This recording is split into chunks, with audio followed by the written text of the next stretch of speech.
Hello, and welcome to the Brown Note Podcast with Icarus Levy and Elvis Curry. Today we have our good friend and musician colleague Maggie with us. Hi. So should we get straight back? Let's get straight into the questions. So introduce yourself. Who are you? What do you do? Where are you from?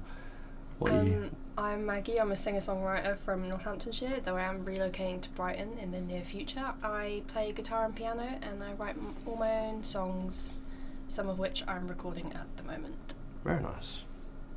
Cool. So, what genres do you like playing? I write in every single genre. Most notably, probably folk rock, Phoebe Bridgers style music, but I do like to dabble in other music.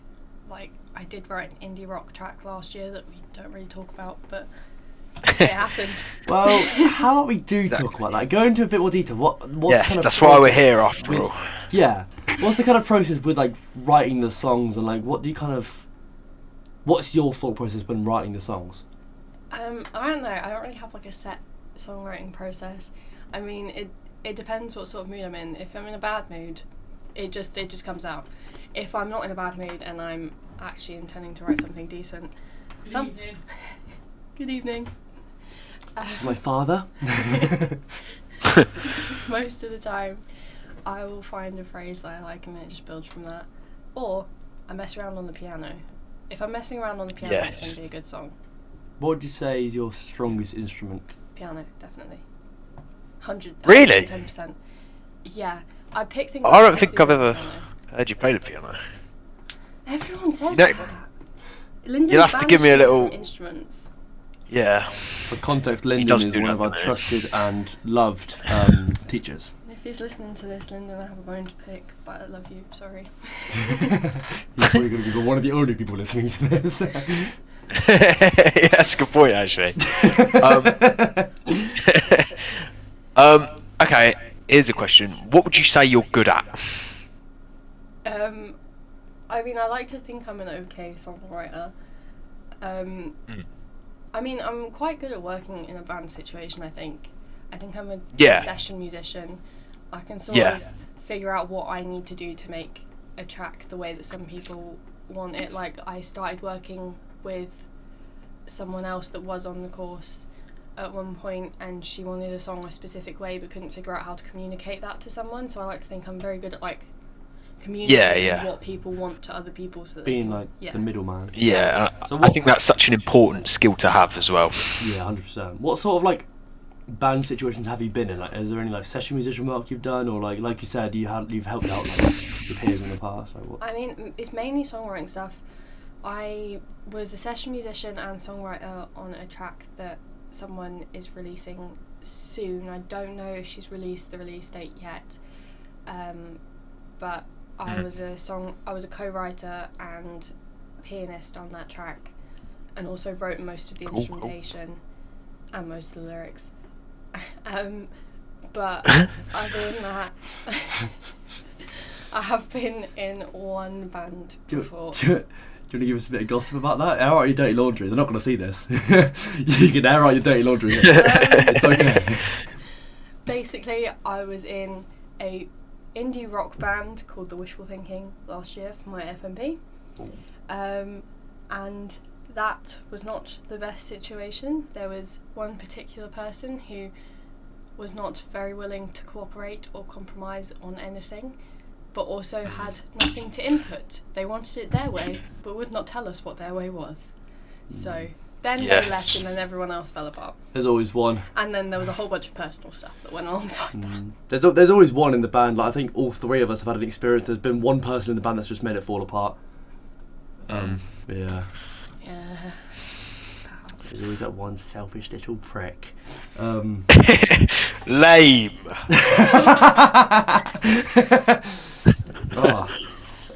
So what's like your sort of, other than that, what's like your backstory in music? Like, what did you do before college? Okay, so I actually, unlike, I mean, most of the people in our course, I have not been playing music from a really, really young age. I mean, I took violin lessons in year 6, but my teacher was kind of not the nicest, so I quit. but I took violin lessons for a couple of years. But I was a dancer first, so I mean I was always involved in the arts. And then really, I didn't know that. I started in year 7, and I come from a really musical family. So I mean, my dad plays the guitar and the piano, and my brother's a producer and a songwriter and a drummer, and he does everything. So I mean, I kind of play music to feel closer to them. So I started teaching myself piano and guitar in year 7. Yeah. Taught myself everything I know on my instruments. Yeah, I think if it's like around you your whole life, you kind of just end up. Would you say you communicate with music? Would you say that's like your vessel for like getting your thoughts onto paper and to the people around you? I mean, definitely in a sense. I mean, I don't show a lot of my music to other people, but I suppose it could be seen as a communication, more towards myself than anyone else. I find that if I'm struggling a lot with like how to actually process a situation, I'll find myself writing a song about it, and then I kind of puts things into perspective. I wouldn't say it's more of a communication form to anyone else, more so because I don't think people would understand the inner workings of my brain as well as I do.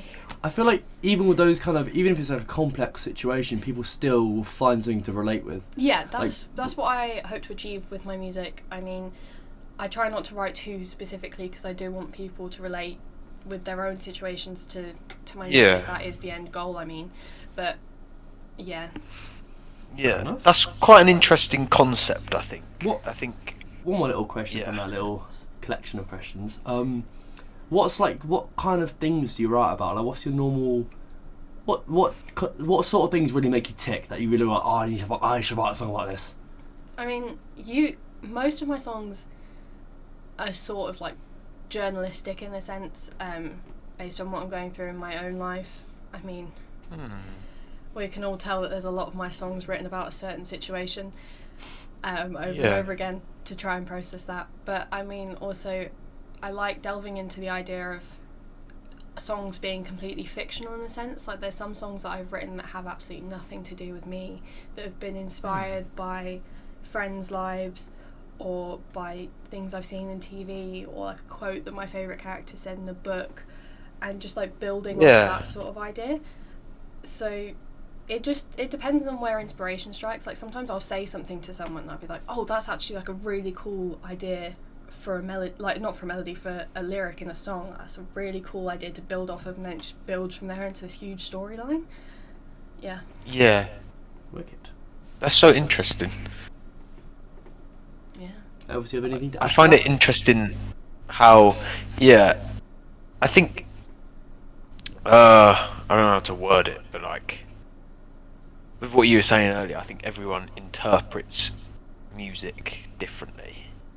I don't think what a song means to me will mean the same as it does to you or Icarus. I think that's something quite special. Yeah, that's one of my favourite things, especially about my own music recently.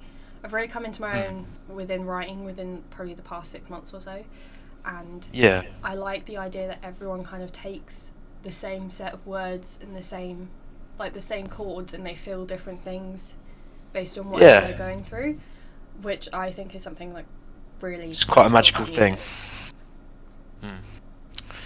So, should we move on to the next question? Yeah. Okay, so, could you provide us full backstory of your musical past? We've done that one. Have we? When? Yeah, we did that one. Well, actually, we can come off that one. What sort of like inspired you, like in the very beginning, other than like the people around you? Like, what was sort of like, hey, I kind of want to get into dancing, you know? Were you just like at a wedding, you were like, oh shit, I'm pretty good at this. Like, I got motion to it. Like, what was the movement that like, made you realise?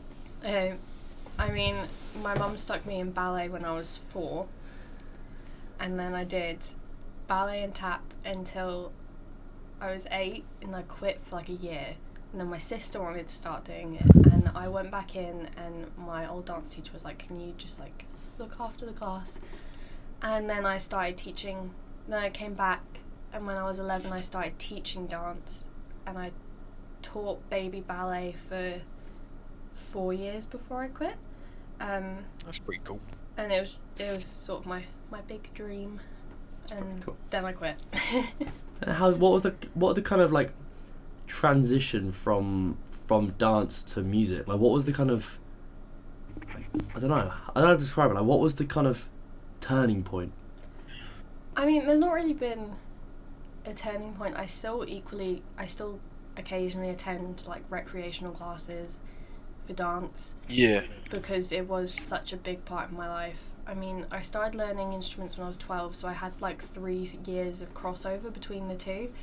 And they really do go hand in hand. Like, a lot of the stuff I learned in dance has been very helpful when it comes to, especially things like timing when it comes, being a vocalist.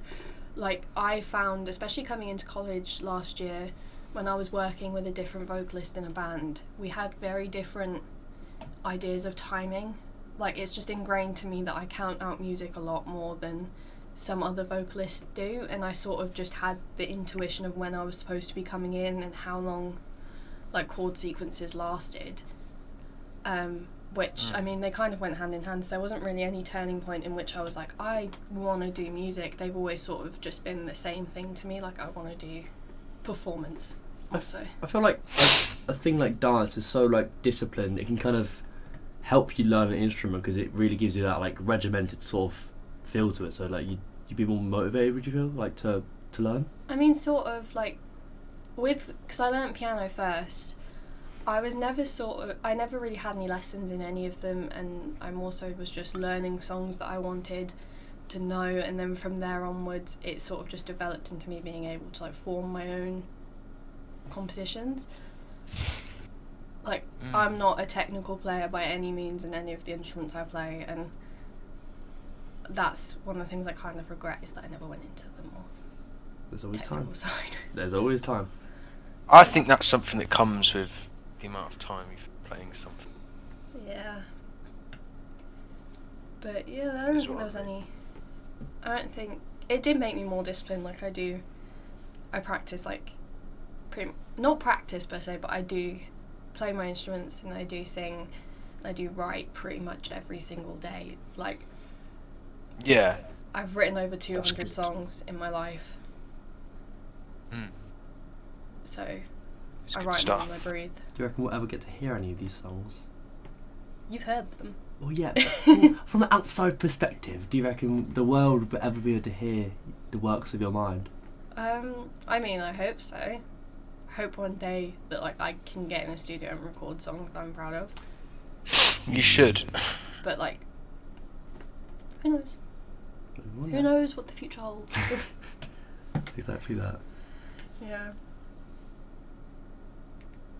Should we? Do we have any more questions? I think we do. Yes, we do. What are you doing for your FMP? Okay. My FMP is focused on my growth as a songwriter and performer.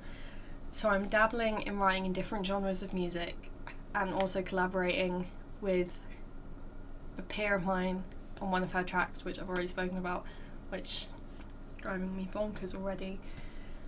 But I am showcasing myself as a songwriter and performer through a portfolio of work. Is this the same peer that was a bit of a pain in the backside last year? Perhaps. No way.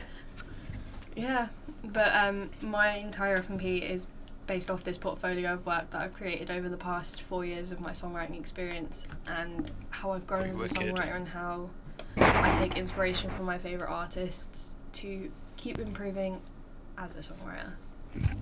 And have you had any sort of like session musicians in to? Oh yeah, I've had a few. What? Explain a bit about that. Like, what have you have you had any issues with that? Like, have you had any like disputes with people who come in? I mean, I wouldn't say disputes at all. I mean, I was working with a drummer at first who who was a phenomenal drummer and did understand what I wanted, but we didn't work in the same way. So it wasn't the most productive session. I never really got to hear what he was working on, and we just felt like we were getting nowhere. I feel like this drummer sounds quite rambunctious and quite robust. Reminds you a bit of a rhombus. A bit of a rhombus, yeah. But it just felt like we were sort of going nowhere. But we never really disputed. I was told by a teacher that we would no longer be working together, and that I was getting a different drummer in. So I got a different drummer in. What's the story with that? Yeah. What kind of went from there? Was there any more disputes, or was it just smooth sailing? I mean, after that I had a practice session with this drummer and a bassist, and then we were in the studio recording live, and then I still need to add vocals onto that track, on both those tracks, to be honest, so I need to email you in the middle of these holidays, like, hey bro. So will that constitute to your FMP, like your recordings, will they go to your... Yeah, so hopefully the 2 recordings, I was going to do more, but we sort of have no time. So I'm doing 2 fully fledged, like, hopefully industry standard recordings. Neither of them are going to be released anywhere because I don't want that following me around if I decide I hate the track in 2 years. But alongside that, I'm going to have some more acoustic demos that I've written, and just lots of like lyrical analysis and case studies of people that inspire me. That's pretty cool. I think it's a pretty cool little like thing you do that. It is pretty cool. So, what would you say, like, after college, like your FMP, like when that's all done and dusted, what would you say your plans are for the future? Like, where do you see yourself in 5 years musically? Okay, in 5 years, I will probably still be in Brighton. Hopefully. Yeah. Why Brighton, might I ask? I am going to BIM in Brighton next year. See. Brighton is just like a place that's always cool to me. I don't know. Hopefully I'll still be in Brighton. Hopefully I'll have either released a song and still be performing, or I'll be teaching. Yeah. I don't know. I mean, the end goal is always to be a touring musician. I want to perform my own songs to people that give a crap about the stuff I have to say. Yeah. Given the statistics on that, I will most likely be teaching primary school kids and hopefully instilling the love of music into children. Yes. It's a pretty good goal to have, I think. Yeah. I feel like it's good to have it's good to have goals that are like difficult to achieve, but like in an ideal world you'd achieve them. But then also like you can set yourself goals that you feel like you really could like do in any situation. Like, I feel like for me personally, I also would want to go for the touring musician, but I also know the statistics of that are so low that I like it's good to have a backup to that. So I respect that you've got that kind of thing. Yeah. I mean, if all else fails, I'll just be a bartender for the rest of my life. Bartender's pretty cool though, to be fair. 4 pints for grumpy old men at the Stag's Head for the rest Yes. of But I believe Elvis is pretty familiar with pouring pints of grumpy men. They love me in there. Grumpy old men at the golf club. Oh, don't even get me started on the golf club men. They all look the same. They all act the same. They all say the same breed of things. men. I forget that you guys both have worked or are working at golf clubs. They're a different breed of man in a golf club. Do you It's ever true. get like the ones that come in at like 9 and get a pint? Yes. I used to have people that would get mad at me because our alcohol license wasn't valid until 10 o'clock in the morning, so we couldn't sell alcohol before 10. And they'd come in and I'd be like, oh, it's like 9:45, I can't sell you a pint for another 15 minutes, and they'd get angry at me. Yeah. And you always know who like the alcoholics are because they're permanently just at the bar. Yeah. Yeah. There is a bit more chubby than the rest of them as well. And bloated. Whatnot. Anyway, is there any more questions? There is, I think we've Yes. got more, yeah. Which musicians have inspired you to play? So just your influences, who you look up to. I mean, I have people that inspire me for different reasons. I mean, in general, my longest reigning influence, and I'm getting ready to hear the sighs when I say this name, is Taylor Swift. Yes, there's nothing wrong with that. Nothing wrong with liking who you like. Mainly, I mean, Taylor Swift's album Red was the first album I ever bought and I ever like connected with, and really sort of got me into music. But yeah, since then, obviously, it's grown and developed. I love Fleetwood Mac. I love anything Stevie Nicks and Fleetwood Mac. I love the poetic sort of nature that she has in her writing, and the entire arrangements of Fleetwood Mac tracks. I also love stuff like Paramore and Fall Out Boy for different reasons. Hayley Williams is my all-time inspiration for a vocalist, as well as Riley Keough and Chapel Roan. I mean, Hayley Williams is like an amazing vocalist. Incredible. Like, you know who Riley Keough is, right? She plays Daisy Jones. Oh, well, give us a bit of a story about what Daisy Jones is. No, who is that? Like, okay, so Riley Keough, who's one of my biggest vocal inspirations, and Icarus has been he's heard all about this because we've been watching Daisy Jones today. She's actually Elvis Presley's granddaughter, and she plays Daisy Jones in a TV show that's based around Fleetwood Mac called Daisy Jones and the Six, and she is one of the most immense vocalists that I've ever heard. She has this very unique tone. And it, I thought Daisy Jones was the octopus from Pirates of the Caribbean. That's Davy Jones, mate.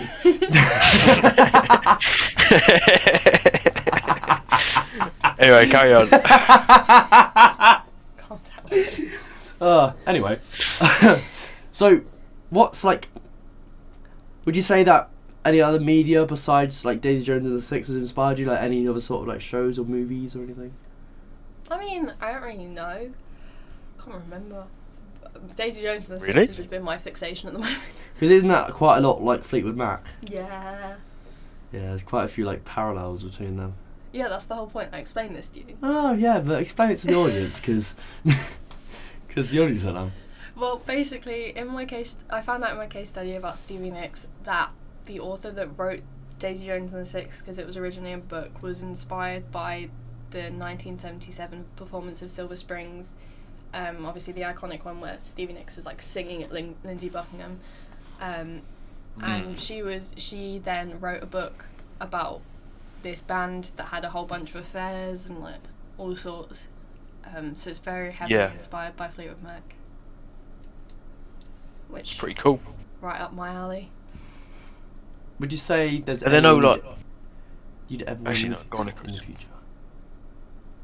Like if you could meet Taylor Swift, for example, what would be the one thing you'd get to say to her? What would you say?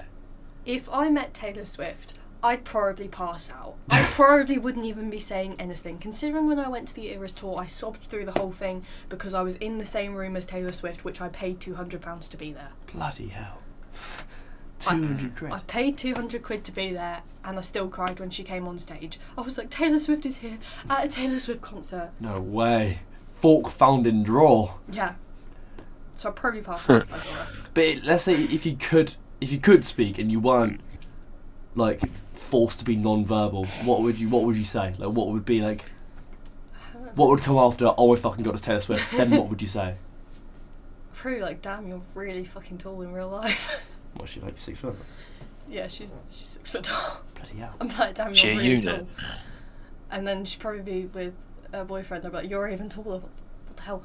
And then I'd feel really short. But then I'd probably be like, how do you do it?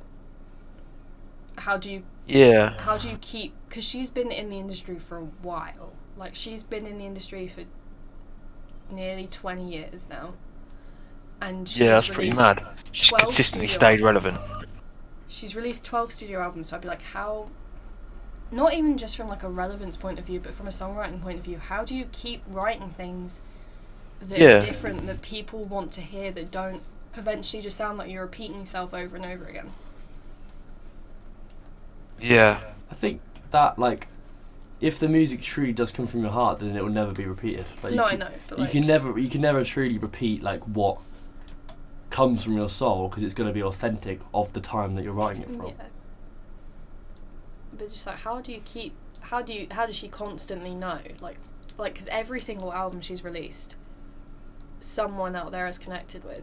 How does she keep writing things consistently that more and more people connect with? That are also so true to her own story and her own things that are going on in her life. Food for It's an thought. interesting question. Well, in the words of the mighty Chuck Schuldiner, music is the voice of the soul. Music is indeed. He didn't say that; it was just a song title. And the brown note is the voice of the buttocks. Yes. I have one more little question to finish up this episode. What are your thoughts on AI in music? In what sense? Like, do you think that it's good? Like, do you reckon that, like, when you hear an AI song, you'd want to put that in your playlist? Like, yeah, I'll listen to this if it sounds like someone, or like, would you want the real thing? I mean, actually, I have a very interesting take on this. Obviously, because I am such a big fan of Taylor Swift, when she announced the Torture Poets Department last year, she released the track list. So for a couple of months beforehand, people were like, here's an AI version of what I think Fortnite will sound like, or what I think that this song will sound like. Fortnite? Yeah, the one with Post Malone.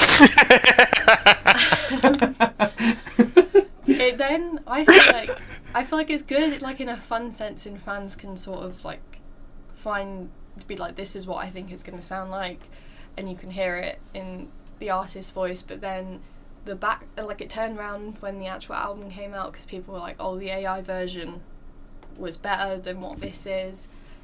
So I feel like it's both a help and a hindrance in some sense. Like, technology is amazing, we're always advancing, and it's always like, if you use it the right way, it can be amazing, but then also it will eventually go against the artist and take away like the authenticity. Yeah. I look at the Cybermen from Doctor Who. They're like technology. You sparked a little autism moment. I didn't know Elvis watched Doctor Who. Did you not? No. Oh. No, I fucking love Doctor Who. Who's your favourite Doctor, Elvis? What's his name? David Tennant. Fair enough. Matt Smith's my favourite. Yeah, he was good. My uncle knows. What was your favourite episode? I quite like the Wedding of River song. It's a newfound favourite. Oh yeah. I used to skip it all the time, but now I actually really like it. I like the Matt Smith seasons because they had like a different storyline each episode, but they also had like the overriding season storyline also going on at the same time, and that was quite cool. But I feel we've gone off topic here. Nah, it's alright. We're talking about AI, there's not really any topic. I feel like it's subjective. Yeah, wait till Doctor Who fights AI. Do you reckon that would ever happen? I reckon they would try. I mean, they've already got Doctor Who would win. And the lady made out of skin. I bet there's so many robots in Doctor Who. There's so many. Yeah. The lady made out of skin. Can we watch Doctor Who tonight? Yeah? Yes. Who's the one made out of skin? That was in... Oh, what's her name? She's real funny. Cassandra. Yeah, or something. it's Cassandra. Yeah, she yeah. basically was like this really, really like rich, vain person. So when she died, she like stripped her skin so she could stay alive. And she was like... Yeah, she was on... And then they found her on New Earth, didn't they? And she was trying to get into everyone's body. Like she zapped herself into other people's brains. And she looked down at Rose and she unzipped her top and she went, ooh. And then she went, bit chuffy though. She was just like, nice tits but a bit chuffy. She seems like a lovely person. She had like a little tiny redemption arc. Bit of a flat sense of personality, if I do say so myself. Yeah. Yeah. I don't know. Yeah. Anyway. We've gone so off topic. That's alright. That's alright. There's no more questions. Yeah, there's no more questions. That's alright. Just been sat talking about Doctor Who. And Fortnite. Fortnite. There's a Taylor Swift song called Fortnite. Yeah. Basically 2 weeks, not Fortnite. Yeah, no, I know. I'm aware of the song. What about Fortnite Battle Royale? What are your opinions on that? Do you like? I've never played Fortnite. Oh, you're playing Fortnite tonight? No, I'm not. You're playing Fortnite. Fortnite's wicked. I've told you, I've played like 3 games in my entire life. So you have played Fortnite before? You just said you haven't. No, I mean I've played like 3 games like Sims, Minecraft, Tomb Raider. I've played 3 games. Play Overwatch. What a various... Just Dance. And just that makes sense. If the boot fits. I was really competitive at Just Dance as a kid. I was pretty good at the Shakira one. I was very good at all of them because I used to learn them, so that I could be the best at it. Probably helped that you did dance. It did. Yeah. It really did. I was terrible at I really Just liked Dance. the Mambo No. 5 one. A little bit of magic. I don't know why I liked it so much. It was just fun. Right. I think that does conclude the questions for today. Yes. Little convo at the end there as well. Yes. I think next episode we're gonna get, who are we getting on?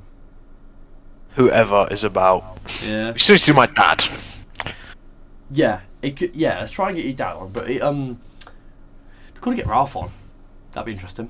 He is the rambunctious rhombus. No, I'm not naming names. I mean, this one guy who it sounds a lot like this one drummer that she described earlier. But yeah, I think that does conclude today's episode. Yeah. Of the Brown Note. Okay. Thank you all for listening. This has been the Brown Note with Elvis Curry and Icarus Donnevi, and we'll see you all next time.